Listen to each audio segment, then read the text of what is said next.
There is a moment that every single one of us knows.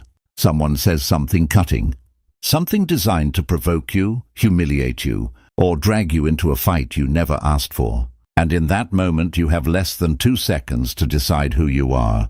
Most people fumble. They freeze. They snap back with anger.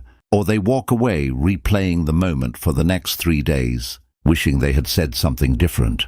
But there is another way. A quieter, sharper, more devastating way. The ancient Stoics knew it. Marcus Aurelius, the most powerful man on earth, used it on senators who tried to humiliate him. Epictetus, a man born into slavery, used it on masters who tried to break him. And by the end of this video, you will have 5 of their exact replies. Weapons of calm that will let you shut down any insult, any manipulation, any disrespect, without ever raising your voice. Stay until the end, because the 5th one is the one that changes everything, the one that stops people from ever trying to provoke you again. Welcome back to Wisdom of the Stoics, the place where ancient wisdom meets modern struggle. If you are new here, this channel exists for one reason: to take the hardest-earned lessons from the greatest minds in human history, men who faced exile, slavery, betrayal, and death with more composure than most of us face a rude comment online, and hand those lessons to you in a form you can actually use. Not as museum pieces, not as dusty quotes on a poster, as tools, weapons, armor. If that sounds like something you need, hit subscribe, because we release videos like this to help you build an unshakable mind, one lesson at a time. Now let's talk about something that happens to every one of us more often than we like to admit. Someone insults you. Maybe it is a co-worker who makes a snide comment in a meeting, timed perfectly so everyone laughs and you are left red-faced with no comeback. Maybe it is a family member at dinner who brings up your failures like a party trick, watching your reaction like it is entertainment. Maybe it is a stranger online, hiding behind a screen name, who says something so vicious you feel your blood pressure spike before you have even finished reading it. Whatever the situation, the feeling is the same. Your chest tightens, your face gets hot, your mind goes blank, or worse, it floods with 100 angry responses at once, none of which you can say out loud without making things worse. Here is the truth nobody tells you. That reaction is not weakness. It is biology. It is thousands of years of evolution, screaming at you that you are under threat and you need to fight or flee. But the Stoics discovered something extraordinary almost 2,000 years ago, something modern psychology is only now catching up to. They discovered that between the insult and your reaction, there is a gap, a small space of time where you get to choose. And in that gap lies all your power. The person insulting you controls the words. They do not control your response. That is entirely, completely yours. And once you understand that, you will never lose an argument to a bully again, because the moment you stop reacting the way they expect, they lose their entire strategy.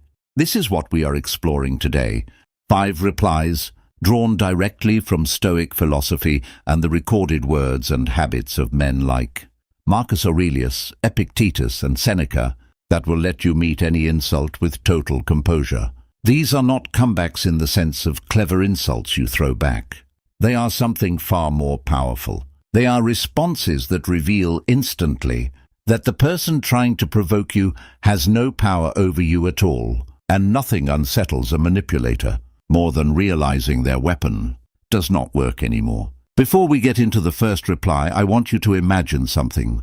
Picture the most difficult person in your life right now, the one who always seems to know exactly what to say to get under your skin. Maybe it is a boss, a sibling, an ex, a friend who has turned toxic. Hold that person in your mind as we go through this list, because by the end, you are going to know exactly what to say to them, and more importantly, you are going to understand why it works. Let me know in the comments who came to mind. I guarantee you are not the only one thinking of that exact person right now. Let's begin with the first reply, and it comes from the core of Stoic philosophy itself, the dichotomy of control. Reply number 1 is simple, and it is this: that is your opinion, and you are entitled to it. At first glance, this sounds almost too plain to be powerful, but sit with it for a moment. When someone insults you, what they are really doing is offering you their opinion, dressed up as a fact, delivered with enough force that you are supposed to feel obligated to defend yourself against it. The moment you defend yourself, you have accepted their premise. You have stepped onto their battlefield, fighting by their rules, trying to prove a point to someone who was never interested in truth in the first place. They wanted a reaction. They wanted to see you scramble. Epictetus, the philosopher who spent the early part of his life enslaved, taught something radical for his time and for ours. He said that what troubles people is not events themselves, but the judgments we make about them. An insult is just noise, just air moving past your ears until you attach meaning to it. The words, "you are lazy," or "you will never succeed," or "nobody actually likes you," have no power on their own. They only gain power the instant you decide they are true, or the instant you decide you must prove them false. Epictetus lived this philosophy under conditions most of us can barely imagine. He was beaten, he was disrespected, he was treated as property, not a person, and yet he emerged with a mind so disciplined that Roman emperors later studied his teachings. If a man in chains could refuse to let words control his inner peace, what excuse do the rest of us have when a co-worker makes a snide remark in a meeting? Think about what happens when you say, calmly, without sarcasm, without an edge in your voice, "That is your opinion, and you are entitled to it." You have done several things at once. You have acknowledged the person spoke. You have not validated the content of what they said. You have not gotten defensive, which denies them the emotional reaction they were fishing for. And most importantly, you have placed the opinion exactly where it belongs, inside their head, as their judgment, not as an objective truth about you. There is nothing to argue with here, because you never claimed they were wrong to think it. You simply refused to accept it as your problem. Imagine the scene. You are in a work meeting, and a colleague who has always tried to make you look bad in front of your boss says, with a smirk, "I don't think you're really cut out for this kind of responsibility." You might have gotten flustered, listed off your accomplishments in a panic, or shot back something sharp that makes you look defensive and emotional in front of everyone. The Stoic you, the one being built right now as you watch this video, simply looks at them, pauses for one full second, and says, "That's your opinion. You're entitled to it." Then you move on with your work. Watch what happens to the room. Watch what happens to their face. They came prepared for a fight, and you handed them silence instead. There is nothing more disarming than silence delivered with total confidence. This is the discipline of assent that Epictetus taught, one of the 4 disciplines within Stoic practice. It means you do not automatically agree with every impression that enters your mind. When someone says something about you, that statement is just an impression, a piece of raw data entering your senses.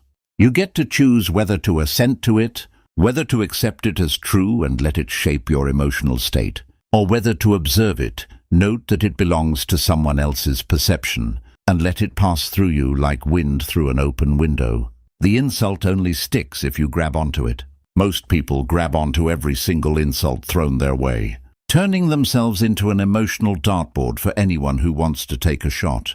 The Stoic understands they can simply step aside. I want you to try this the next time someone criticizes you unfairly. Do not argue. Do not defend. Just say those words calmly. That's your opinion, and you're entitled to it. Then notice, in your own body, how much lighter you feel compared to the times you got dragged into a shouting match, defending your character to someone who was never going to be convinced anyway. If this idea is landing with you, drop a comment below with the word control, because that one word captures the entire secret behind everything we are talking about today. Your reaction is the one thing in this entire interaction that belongs completely to you. Now let's move to the second reply, and this one comes from Marcus Aurelius himself, a man who dealt with more attempted humiliation than almost anyone in recorded history, because he was the most powerful person alive, and everyone around him had a reason to flatter him, manipulate him, or undermine him. Reply number 2 is this: "Thank you for showing me who you are. This one carries a slightly different energy than the first. Where the first reply refuses to accept an insult as truth, this second reply flips the entire interaction on its head. Instead of treating the insult as information about you, it treats it as information about the person delivering it. Because here is something the Stoics understood centuries before modern. Psychology gave it fancy names. Cruelty reveals the cruel. Manipulation reveals the manipulator.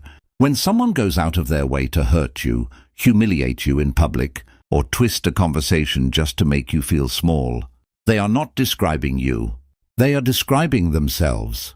They are showing you, in real time, exactly what kind of character they carry, what kind of pain or insecurity is driving them, and exactly how much distance you should keep from them in the future. Marcus Aurelius wrote his private journal, what we now call Meditations, not for an audience, not for fame, but as a series of reminders to himself, written mostly during military campaigns on the frontier, far from the comforts of Rome. In it, he repeatedly reminds himself that when people act with malice, it is often because they do not know any better, that they are acting according to what seems good to them, twisted as their perception may be. He was not saying this to excuse bad behavior. He was saying it because understanding why someone behaves badly strips the behavior of its emotional power over you. If you can see clearly that someone's cruelty comes from their own suffering, their own limited understanding, their own fear, you stop taking it personally. And instead you start seeing it as data, useful, clarifying data about who this person actually is. Picture this scenario. You are at a family gathering, and a relative who has never supported your choices decides to bring up an old failure of yours at the dinner table, loud enough for everyone to hear, clearly hoping to embarrass you in front of people you care about. The instinctive reaction is to feel your stomach drop, to feel shame flush through your chest, maybe to snap back with something equally cutting about their own life. But instead, imagine looking at them calmly, letting a beat of silence pass and saying simply, "Thank you for showing me who you are." Then you turn back to your plate, or back to the conversation, completely unbothered. You have not raised your voice. You have not embarrassed yourself. But you have said something that will replay in their mind long after the dinner ends. Because you did not defend yourself, you diagnosed them. This reply works because it does something insults are never prepared for. It removes your ego from the equation entirely. You are not fighting to protect your reputation.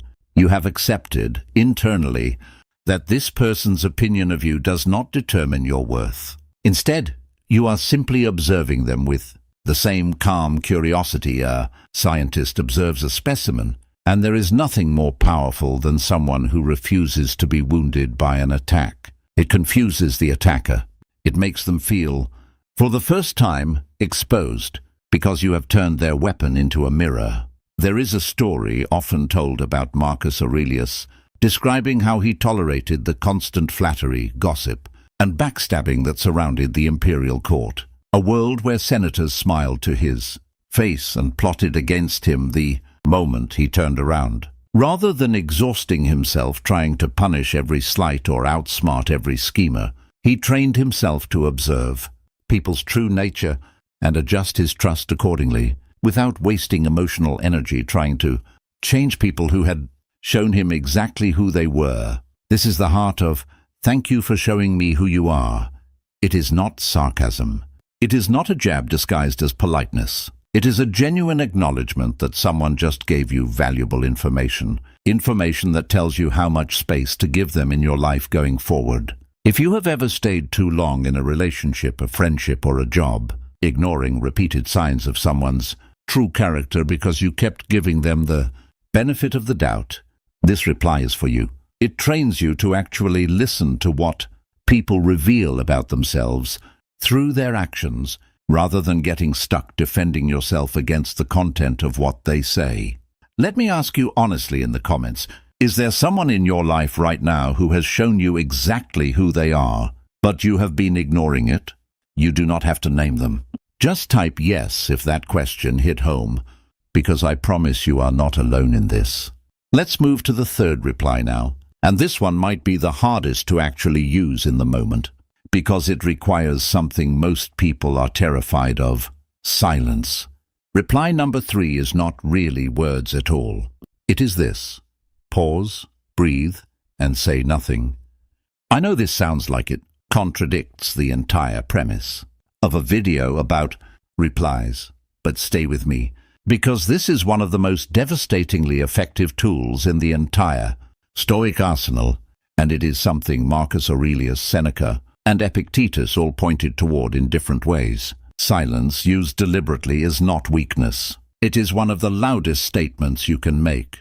Seneca, in his letters to his friend Lucilius, wrote extensively about anger, calling it a temporary madness, a state where the mind loses its grip on reason entirely. He argued that the very first and most important step in dealing with provocation is delay. Do not respond immediately. Let the initial surge of emotion pass through you like a wave, because a wave, given time, always recedes. If you speak while the wave is at its peak, you will say something you regret, something driven by the reptilian, reactive part of your brain rather than the wise, deliberate part of your mind that the Stoics spent their entire lives cultivating. Here is what most people do not understand about silence in an argument. Human beings are deeply uncomfortable with it. When someone insults you expecting an immediate emotional reaction, and instead they get nothing, no defense, no anger, no scrambling explanation, just calm, steady eye contact and quiet, it creates a vacuum. And in that vacuum, the person who threw the insult is left holding all the tension they tried to hand off to you. They do not know what to do with it. They start talking more, trying to fill the silence, often revealing more of their own insecurity, their own agenda in the process. Meanwhile, you have not given them a single piece of ammunition to use against you, because you have said absolutely nothing they can twist, mock, or escalate.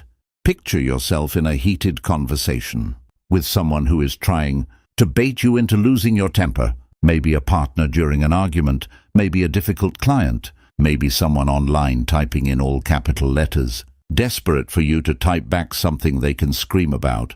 Instead, you take a slow breath. You let 2, 3, 5 seconds of silence pass, longer than feels comfortable, and you simply do not respond right away. When you do speak, your voice is even, unhurried, completely undisturbed. 9 times out of 10, the entire tone of the interaction shifts. Because the moment you refuse to match their emotional intensity, they have nothing left to escalate against. There is a famous concept within Stoic practice called premeditatio malorum, the premeditation of adversity. It involves imagining ahead of time the difficult situations you might face, the insults you might receive, the setbacks you might encounter, so that when they actually happen, you are not caught off guard. You have already, in your mind, walked through the scenario, and so your nervous system does not treat it as an emergency. This is exactly why soldiers train through drills, why pilots run through simulations of catastrophic failure, why surgeons rehearse difficult procedures mentally before ever entering the operating room. The Stoics applied this same principle to human interaction. If you have already imagined someone insulting you, already pictured yourself staying calm, already rehearsed the pause instead of the explosive reaction, then when it actually happens, your mind has a template ready to follow. Try this exercise this week. The next time you feel a surge of anger rising because of something someone said, do not speak immediately. Count to 5 in your head. Notice the urge to respond instantly, and notice that you do not have to obey that urge. You are not a slave to your first impulse. You are the one observing the impulse, deciding whether to act on it. This single habit, delaying your response by even a few seconds, will change more arguments in your favor than almost any clever line you could come up with. If you have ever regretted something you said in anger, something you wish you could take back, comment the word pause below, because that one habit alone could have saved you from that regret. Now let's move into the 4th reply, and this one draws on a concept that completely reframes what an insult even is. Amor fati, the love of fate. Reply number 4 is this: you might be right. I'll think about that. This reply sounds on the surface almost like surrender. like you are agreeing with your critic, giving them the win. But that is exactly why it is so powerful, and exactly why it works on people who are trying to provoke a fight. Because a person trying to insult you is looking for resistance. They want a battle. They want you to push back so they can push harder. When you respond with calm openness instead, agreeing that you will consider what they said, you take away the entire game. There is no fight to escalate, because you never entered the ring. But there is something deeper here than a simple de-escalation tactic. The Stoics believed in something called amor fati, a phrase that translates roughly to love of fate. It means accepting everything that happens to you, the good and the difficult, as part of the necessary unfolding of your life, and even, remarkably, choosing to embrace it rather than resist it. This does not mean becoming passive or agreeing that every insult thrown at you is true. It means refusing to waste energy fighting against reality itself, including the reality that some people will criticize you, some fairly, some unfairly, and that resisting this fact only creates suffering, while accepting it frees you to respond with grace. When you say you might be right, I'll think about that, you are doing something almost nobody expects. You are treating a hostile comment as potentially useful information rather than an attack to be repelled. And here is the secret: sometimes people really do have a valid point buried inside an unkind delivery. The Stoics were relentless about self-examination. Marcus Aurelius wrote constantly about checking his own behavior, questioning whether his reactions were just, whether his judgments were sound. If someone criticizes you, even cruelly, there is sometimes a kernel of truth worth examining, not because they were right to be cruel about it, but because growth often comes from uncomfortable feedback, and a wise person does not discard truth just because it arrived wrapped in an insult. At the same time, this reply protects you even when the criticism is completely baseless, completely malicious, with zero truth to it at all. Because saying, "I'll think about that," does not mean you are actually going to agonize over it. It means you have calmly acknowledged the comment exists, reserved your right to evaluate it on your own terms, in your own time, away from the emotional pressure of the moment. And then you move on. You are not obligated to have a rebuttal ready in the next 3 seconds. You are not obligated to win the exchange in real time. Wisdom takes time. Reactions do not require haste. Imagine a scenario where a friend, maybe during an argument, says something sharp like, "You always do this, you never think about anyone but yourself," instead of immediately defending every decision you have made for the last 5 years. Imagine pausing and saying, evenly, "You might be right. Let me think about that." Watch how the temperature of the conversation drops instantly. You have not admitted guilt. You have not surrendered your dignity. You have simply refused to let the moment turn into a war neither of you can win, and you have given yourself the space to actually reflect honestly later without your ego standing guard at the door. This is one of the hardest replies to master, because our instinct when criticized is to defend ourselves immediately, as if any pause in defense is an admission of total defeat. But the Stoics understood that true strength is not the ability to win every argument in the moment. True strength is the ability to remain undisturbed, regardless of the outcome of the argument, to hold your center even while considering the possibility that you might need to change. Epictetus taught that we should focus entirely on what is within our control, our judgments, our responses, our effort, and let go of what is not within our control, including other people's opinions of us, including whether they walk away from a conversation thinking they won. Let them think they won. It does not matter. What matters is whether you left that interaction with your peace intact. If you have ever found yourself in a shouting match over something that, days later, did not even matter, you already know the cost of fighting every battle someone hands you. Comment the words amor fati below if you are ready to start choosing your battles differently, because typing it out is a small but real commitment to remembering this the next time you need it. Now we arrive at the 5th reply, the one I promised you at the very beginning of this video, the one that does not just end an argument, but stops people from ever trying to provoke you again. Reply number 5 is this: I don't need to win this. I just need to be at peace. This is not something you necessarily say out loud every time, although you certainly can. This is something you say to yourself in your own mind as a foundation beneath everything else we have discussed today. And when you do choose to say it out loud, in the right moment, to the right person, it lands with a weight that nothing else quite matches, because it reveals the deepest truth about your entire approach to conflict. You are simply not playing the same game anymore. Here is what most people misunderstand about arguments, insults, and provocation. They assume the goal is to win, to have the last word, to make the other person feel foolish, to come out on top in front of witnesses, to prove decisively that you were right and they were wrong. But the Stoics rejected this entire framework. Marcus Aurelius, ruling an empire, facing plots against his life, facing plagues, wars, and betrayal at every turn, wrote to himself constantly that the goal was never to defeat other people. The goal was to maintain his own tranquility, his own virtue, regardless of what chaos surrounded him. He understood something that took most people a lifetime, if they ever learn it at all. Winning an argument and losing your peace is not a victory. It is a trade you made against yourself. Think about the last time you truly won an argument. The last time you said something so sharp, so perfectly timed, that the other person had no comeback at all. Now be honest with yourself. Did that victory actually make you feel good afterward? Or did it leave a strange, hollow feeling in your chest? A sense that you had gotten what you wanted but somehow felt worse for it? This is the trap that traps almost everyone. We chase the feeling of winning without realizing that the process of fighting for that win, the anger, the tension, the need to be right, costs us something far more valuable than the argument itself. It costs us our calm. And calm, once broken, takes far longer to rebuild than any argument takes to have. When you internalize this 5th reply, something remarkable happens to the way people treat you. Bullies, manipulators, difficult family members, toxic co-workers, all of them are looking for the same thing, a reaction.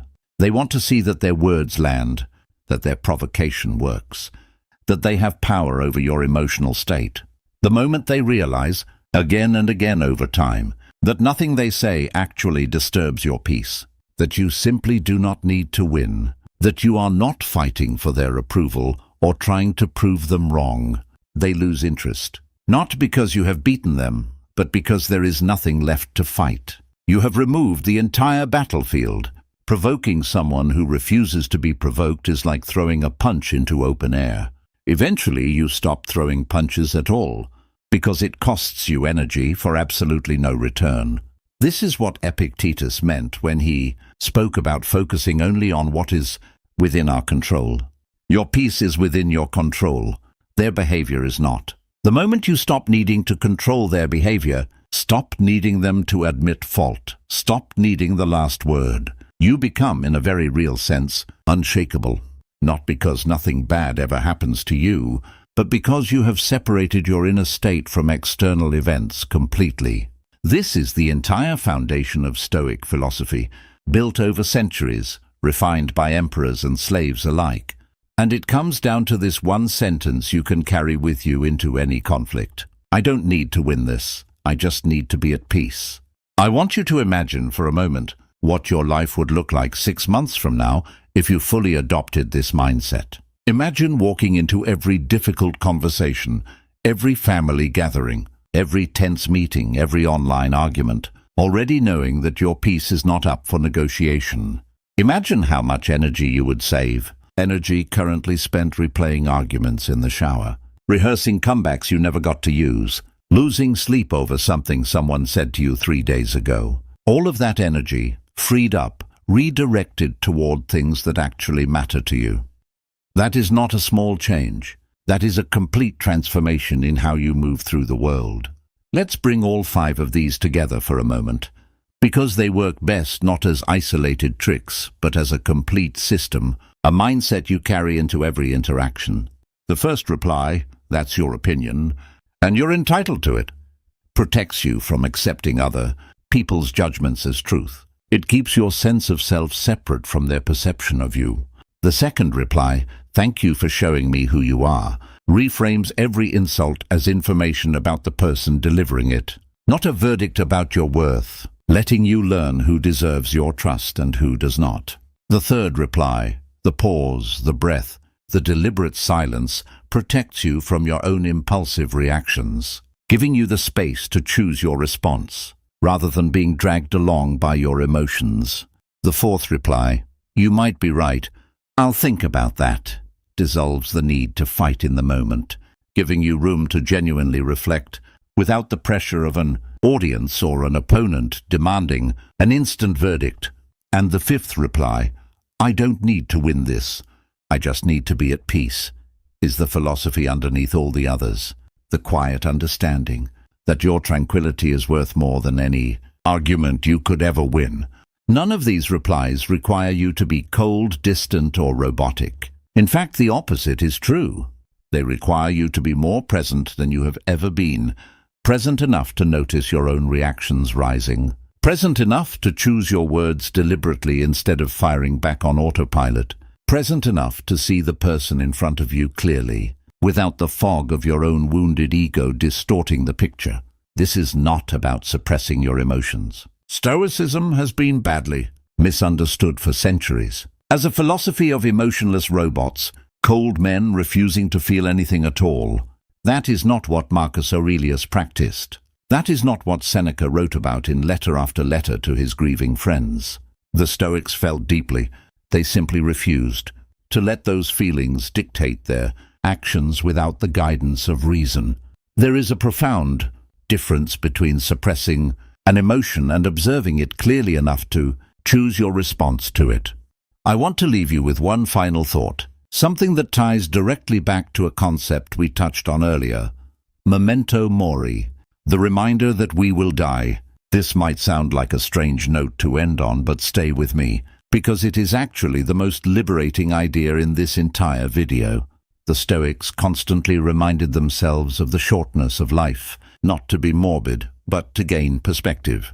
Marcus Aurelius wrote to himself that he could leave this life at any moment, and that this thought should shape how he acted, how he treated others, and what he chose to let disturb him.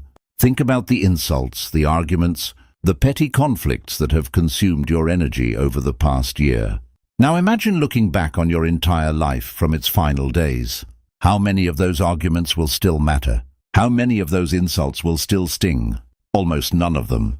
The perspective of mortality strips away the artificial urgency we attach to conflicts that, in the grand scope of a human life, are almost entirely forgettable. This is not an excuse to be passive or to let people walk over you. It is a tool for prioritization. It helps you ask, in the heat of the moment, is this worth my peace? Is this comment, this person, this fleeting conflict, worth the emotional energy I am about to spend on it? Sometimes the answer will be yes. Some battles matter. Some boundaries need to be firmly defended. And Stoicism has never taught passivity in the face of genuine injustice. But far more often the honest answer is no. Most insults, most petty jabs, most attempts at provocation are not worth a fraction of the energy we instinctively want to give them. And once you see that clearly, the 5 replies we covered today stop being techniques you have to remember and force yourself to use. They become the natural expression of a mind that has already decided what actually matters. I want to hear from you directly. Out of these 5 replies, which one do you think you need most in your life right now? Is it the calm refusal to accept someone else's opinion as fact? Is it recognizing that cruelty reveals the cruel, not the target? Is it mastering the pause before you speak? Is it releasing the need to win every single argument? Write the number 1 through 5 in the comments below, and if you want, tell us the situation you are planning to use it in. This channel is built by this community, by people sharing their own battles and their own victories in applying these ideas. And your comment might be exactly what someone else needs to read today. If this video gave you even one tool you did not have 20 minutes ago, do something simple for us. Hit the like button. It takes less than a second, and it tells YouTube to show this video to someone else out there who desperately needs to hear this. Exact message today. Maybe someone dealing with a toxic boss, a manipulative family member, or a friendship that has turned sour. Your like could be the reason this reaches them, and if you have not subscribed yet, this is your moment. Wisdom of the Stoics releases new videos built exactly like this one, ancient philosophy translated into practical, usable tools for the exact struggles you are facing right now. In your career, your relationships, your own mind. Subscribe, turn on notifications, and join thousands of people who are done being at the mercy of other people's words, done losing their peace over things that were never worth the cost. Before you go, share this video with one person who needs to hear it. Maybe it is someone who just went through a hard argument. Maybe it is someone who always seems to let other people's words control their entire mood. Send it to them.